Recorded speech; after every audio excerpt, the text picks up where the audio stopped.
नमस्कार. संतोष आबा काकडे प्रस्तुत स्वयंभू यूट्यूब चॅनलमध्ये आपणा सर्वांचं सहर्ष स्वागत.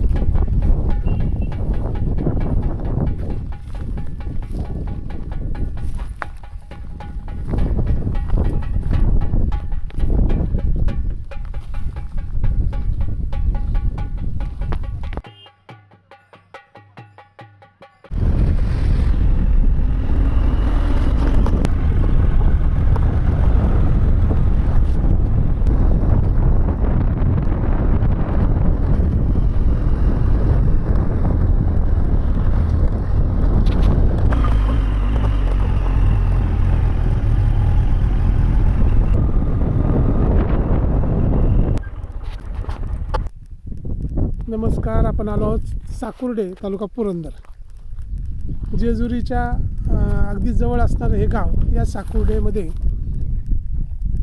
महाराष्ट्रात असणाऱ्या सर्वच खेडेपाड्याप्रमाणे डोंगर आहेत, दगड आहेत आणि त्या दगडामध्ये खऱ्या अर्थानं मऊ लोण्यासारखं हृदय असणारी ही तरुण मंडळी आहेत. या तरुण मंडळींनी एक वेगळा आदर्श घडवून आणला आहे. उघड्या खडकावर त्यांनी देवराई फुलवली. देवराईची काय संकल्पना आहे याच्याबद्दल आपण त्यांच्याकडूनच माहिती घेऊ. नमस्कार, मी जाधव सोमनाथ. आमच्या गाव साकुर्डी यामध्ये साधारणपणे भैरवनाथ मंदिराशेजारी श्री भैरवनाथ देवराई म्हणून आम्ही इथं सर्व समस्त ग्रामस्थ, श्री भैरवनाथ तरुण मंडळ, तसेच शाळेतील विद्यार्थी व जलबिरादरी संस्थेच्या माध्यमातून जवळपास 110 प्रजातीची देशी प्रजातीची झाडे, जवळपास 1000पेक्षा जास्त वृक्ष लागवड संवर्धन आपण इथे केलेले आहे. यामध्ये सर्व फळझाडे असतील, फुलझाडे असतील, त्याचप्रमाणे वनस्पती, नैसर्गिक वनस्पती अशा अनेक प्रकारची 1000पेक्षा जास्त वृक्ष लागवड करून आपण इथे नंदनवन फुलवलेले आहे. जवळपास 1.5 वर्षापासून आपण हे सर्व युवक मिळून इथे काम करत आहोत. मागच्या वर्षी देखील आपल्याला थोडा 1 महिन्याभरात पाण्याची टंचाई झाली होती, पण समस्त ग्रामस्थ सर्व तरुण युवकांच्या मदतीने टँकरने एक रात्रभर दररोज एक टँकर घालून सर्व तरुणांनी रात्र जागून ही झाडे जगवलेली आहेत. आता ही मोठ्या प्रमाणात, चांगल्या प्रमाणात झाडं आलेली आहेत. यावर्षी देखील आमचा मानस आहे की ही झाडं अजून खूप मोठी करून सर्वजण त्यात मोठ्या प्रमाणात कष्ट करत आहेत व इथं मोठ्या प्रमाणात नंदनवन फुलवायचा प्रयत्न चालू आहे. धन्यवाद. खूपच चांगल्या पद्धतीने आपण कोणत्या प्रकारची झाडे लावली म्हणला? आपण जवळपास 110 प्रजातीची झाड, देशी प्रजातीची झाडे लावलेली आहेत. जास्तीत जास्त 1000पेक्षा जास्त हां इतकी वृक्ष लागवड केलेली आहे. त्यामध्ये आपले फळझाडे आहेत, फुलझाडे आहेत, त्याचप्रमाणे नैसर्गिक ज्या ऋतून आपल्याला औषध वगैरे तयार करता येतात अशा प्रकारचे देखील मोठ्या प्रमाणात वनस्पती इथे आपण लावलेल्या आहेत. त्यामुळे त्याप्रमाणे सावलीची देखील मोठी त्यामध्ये वड असेल, पिंपळ आहे, चिंच आहे, त्याचप्रमाणे बदाम आहे, रामफळ आहे, सीताफळाची देखील लावलेली आहेत.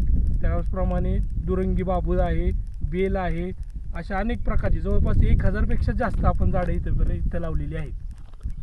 तुम्हाला या सगळ्या झाडांच्या बद्दल हे लागवडीचं तुम्ही शेतकरी असल्यामुळे करू शकता, बरोबर. पण त्या झाडांची वैशिष्ट्य, त्या झाडांचा समाजासाठी असणारा उपयोग किंवा निसर्गासाठी असणारा उपयोग याच्याबद्दल कोणी मार्गदर्शन करतं का? हो, काय झालं होतं, जवळपास आमच्या गावात दरवर्षी पाऊस पडतो, परंतु आमच्याकडे पाणी राहत नाही. सर्व युवकांच्या संकल्पनेतून एक असं समोर आलं की आपण वृक्ष लागवड करणं गरजेचं आहे. आपण आजकाल बघतोय मोठ्या प्रमाणात वृक्ष तोड होती, परंतु वृक्ष कोण लावत नाही. सर्व तरुणांनी पुढे येऊन एक संकल्प केला की आपल्याला जास्तीत जास्त वृक्ष लावायचे, ज्यामुळे आपल्या गावात पाणी देखील पाऊस देखील मोठ्या प्रमाणात पडेल व त्यामुळे आमच्या गावात जो दरवर्षी दुष्काळ पडतोय त्याचं देखील प्रमाण कमी होईल. एवढंच नव्हे तर सर्व तरुण युवकांच्या माध्यमातून गेले 2 वर्षापासून मोठ्या प्रमाणात जलसंधारणाची कामे केलेली आहेत. त्यामध्ये ओढा खोलीकरण असेल, रुंदीकरण असेल, CCT असेल, डीप CCT असेल, त्याप्रमाणे तलाव खोलीकरण असेल, लिकेज काढणे असेल, अशा प्रकारच्या मोठ्या प्रमाणात कामे केलेली आहेत आणि आत्ता यावर्षी देखील कामे चालू आहेत. संकल्प आमचा आहे की आमची जी दुष्काळ म्हणून गाव आहे ते आम्हाला नाव पुसायचं आहे. त्यासाठी सर्व तरुण युवक मोठ्या प्रमाणात प्रयत्न करत आहेत आणि नक्कीच आम्ही एक दिवशी ते संपूर्ण काम पूर्ण करू आणि दुष्काळमुक्त आमचं साकुर्डे गाव ठरवू.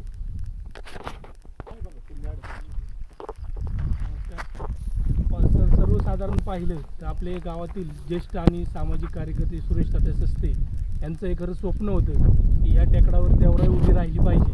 त्यासाठी सर्वांनी पुढे येणं गरजेचं आहे. त्यासाठी तात्यांनी मोठ्या प्रमाणात कंपाऊंड असेल, खड्डे असेल या देखील पहिलं काम केलं होतं. पाणी नसल्यामुळे ती झाडे थोड्या प्रमाणात गेली. त्यासाठी पाण्याची गरज होती. त्यासाठी आपले सर्वांचेच मार्गदर्शक ज्यांनी शिक्षणरूपी वटवृक्ष आपल्या गावामध्ये फुलवला असे भाऊसाहेब जाधव यांनी या देवराईसाठी मोठ्या प्रमाणात पाण्याचे योगदान दिले आहे. त्यांच्या विहिरीतून पाणी आपल्याला देवराईसाठी वर्षभर येतं. त्यामुळेच हे मोठ्या प्रमाणात वृक्ष आज आपल्याला दिसत आहेत. ही मोठ्या प्रमाणात देवराई उभी राहत आहे. वृक्ष लागवड केली तरच मनुष्य जास्त वर्ष जगू शकतो, अन्यथा 40 वर्षाच्या पुढे देखील माणूस जाऊ शकत नाही. वृक्ष लागवड करणे ही काळाची गरज आहे. जर वृक्ष लागवड केली तरच आपल्याला पाऊस पडेल, पुढे शेतकऱ्याच्या शेतात पीक पिकेल आणि तरच समृद्ध जीवन आपल्याला जगता येईल. या इथं मी पाहिलं असं की खड्डे तुम्ही बरेच घेतले आणि त्या खड्ड्यामध्ये एका खड्ड्यामध्ये 4 झाडं लावलीत. बरोबर आहे. का बरं असं? त्याचं कारण असं आहे, श्री रघुनाथ डोले यांच्या माध्यमातून आपण ही देवराई उभी करत असताना एका खड्ड्यामध्ये 4 झाडे ज्यावेळेस आपण लावतो, एकाच प्रकारची 4 झाडे आपण एका खड्ड्यात लावतो, त्यावेळेस ती वाढताना त्यांची फॅमिली म्हणजे त्यांचं कुटुंब सर्व एक सोबत वाढतात. त्यांची वाढ देखील मोठ्या प्रमाणात होते आणि पुढे जाऊन मोठ्या प्रमाणात त्याचा आकार व विस्तार वाढतो व सावली असेल, फळझाड असेल, मोठ्या प्रमाणात उत्पन्न देखील त्याचे मिळते. सहजीवन आणि सहचार्य असं दोन्ही तत्व त्याच्यामध्ये आपण पाळलीत असं दिसतंय. खूपच चांगली कल्पना आहे. आणि आत्ताच्या खेडेगावामध्ये तशी आता खेडेगावं राहिलीच नाहीत. बरोबर. त्यांना सगळ्यांना शहराचं वारं लागले. या परिस्थितीमध्ये अशा पद्धतीचं वातावरण टिकून म्हणजे भर उन्हाळ्यात सुद्धा तुम्ही या ठिकाणी येऊन पाणी घालून झाडं जगवतायत खरोखर, आणि त्याला देवराई असं नाव देतात. त्याच्यासाठी तुम्ही कुणी स्वतःकडे मोठेपणा न घेता काम करता. खूपच चांगलं काम करतात खऱ्या अर्थानं. आपल्या तुमचं काय नाव म्हणले? शिवाजी राजेंद्र सस्ते. पूर्वी कसं होतं आणि आता कसं वाटते तुम्हाला? पूर्वीच्या काळात आमच्या इथून खाली असं बघितलं तर कुठं रोडपर्यंत संपूर्ण झाडच होते. आता कुठं काही झाड वगैरे काहीच दिसत नाही इथे. खालच्या बाजूला. हो मग ती लोकांनी तोडली म्हणायचं. हो. मग आता त्याच्यावर पर्याय हाच आहे की आता नवीन झाडं लावली हो. पाहिजे. खरं तर माणसानं एक फांदी तोडली तर एक झाड लावायला पाहिजे. हो बरोबर. मग पुरं झाड तोडल्यावर किती फांद्या लावायला पाहिजेत? किती? परिस्थिती अशी की वृक्षतोड मोठ्या प्रमाणात करतोय. हां. त्या वृक्षतोड होऊ नये म्हणून आम्ही सर्व तरुणांनी देखील पाऊल उचललंय की वृक्षबंदी वृक्षतोड आम्ही थांबवावी. कुऱ्हाडबंदी. आम्ही आपले जे वनपाल आहेत त्यांना देखील पत्रव्यवहार केलेला आहे की जिथे कोणी वृक्षतोड होईल त्यांच्यावर जलद गतीने कारवाई व्हावी हां हां. आणि जास्त प्रमाणात वृक्ष संवर्धन व्हावे, ज्याचा फायदा गावाला देखील होईल आणि सर्वच समाजाला देखील होईल. वृक्ष लागवडीबरोबरच वृक्षांची तोड पण थांबली पाहिजे थांबली पाहिजे. आणि लोकांना त्याचं महत्त्व कळलं पाहिजे. बरोबर. हे झाड म्हणजे माझा एक कुणीतरी नातलग आहे, तो माझा मित्र आहे, ही त्याच्या पाठीमागची कल्पना आहे. पहा कितीतरी मुलं किंवा हे वृद्ध माणसं ही झाडाखाली जाऊन बसतात आणि झाडाशी हितगुज करतात. खऱ्या अर्थानं बोलून बघा तुम्ही झाडांशी, बरोबर. झाडसुद्धा आपल्याशी बोलतं. असं बऱ्याच वेळा जाणवतं. तुम्हाला काय म्हणायचं या गोष्टीवर? वृक्षतोड खरं तर थांबली पाहिजे. काय हा. होतंय की शेवटी लोकांना काही झालं तरी गावाकडे यावं लागतं आणि गाव हे साकोर्डे गाव असते की एक ऐतिहासिक गाव आहे. हां हां. हे पहिल्यापासून इथं परंपरा जपल्या जातात किंवा सर्व सण वगैरे सगळं आमची लोक गावाकडे पण बरेच म्हणजे सणावाराला गावाकडे येत असतात. खरी झाडांची किंमत ही उन्हाळ्यात कळते. उन्हाळ्यात शहराकडे लोकांना म्हणजे लहान मुलांना शाळेला सुट्टी असली की ती लोक मामाच्या गावाला येतात किंवा आपल्या गावाला येतात, त्यावेळेस ती लोक पोरं अशी म्हणजे झाडाखाली खेळू शकतात, म्हणजे खेळतात. त्यावेळेस खरं सावलीची गरज भासते उन्हाळ्यामध्ये. आणि त्या आमच्या इथून पुढच्या पिढीला की खरं सावली पाहिजे, बरोबर आहे. खेळण्यासाठी पाहिजे. की दिवसांदिवस शहरात ह्याच्यात खेळ बंद होत चालले. म्हणजे जसं नॅचरल गावाकडे खेळतात तसं शहरामध्ये खेळू शकत नाही. झाडाखाली म्हणा, पहिला आम्ही सूरपारंबे खेळायचो, झाडावरती चढून फळं वगैरे ती सूरपारंबे खेळायचो. आताच्या मुलांना तसला खेळ माहीतच नाही शहरामुळं. ते पहिले जे खेळ आहेत हे खेळ सुद्धा हे नाही झाले पाहिजे, म्हणजे विलुप्त नाही झालं पाहिजे.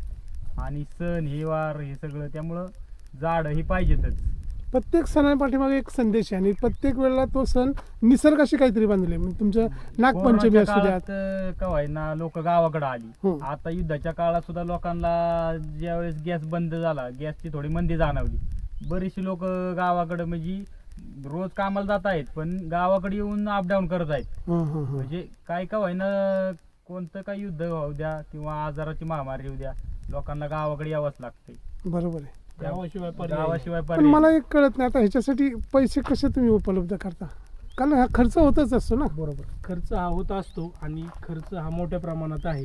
त्यातूनच एक सर्व तरुणांच्या माध्यमातून एक संकल्पना उदयास आली की आपण पाहतो जवळपास थोडी एखादी गोष्ट घ्यायची की म्हणलं, कपडे ते घ्यायचे म्हणजे तरी 1000 रुपये जातात. हं. त्या सर्व तरुणांनी एक विचार केला की प्रत्येक महिन्याला एक 100 रुपये प्रत्येक तरुणाने आपले जमा करायचे. बरं. त्यातून त्या माध्यमातून आमच्या फ्रेंड सर्कल म्हणून ग्रुप आहे, भैरवनाथ देवराई संवर्धन म्हणून एक ग्रुप आहे. त्याच्या माध्यमातून ही संकल्पना आम्ही संपूर्ण समस्त ग्रामस्थ सर्व तरुण युवकापर्यंत पोहोचवली व मागील 1.5 वर्षापासून प्रत्येक महिन्याला 100 रुपये असे जवळपास एक 100 आमचे तरुण आहेत. सर्वजण 100 रुपये 10 तारखेला पाठवतात व त्यातून जो निधी जमा होतो त्या प्रत्येक रुपया आम्ही ह्या देवराईसाठी खर्च करतो व ही अशी मोठ्या प्रमाणात आम्ही देवराई उभी केली आहे. खूपच छान, खूपच छान. परमेश्वर तुम्हाला खूप यश द्यावं. तुमचा आदर्श सगळ्या महाराष्ट्रात नव्हे आपल्या पूर्ण भारतामध्ये राहू हीच सदिच्छा तुमच्यासमोर. धन्यवाद.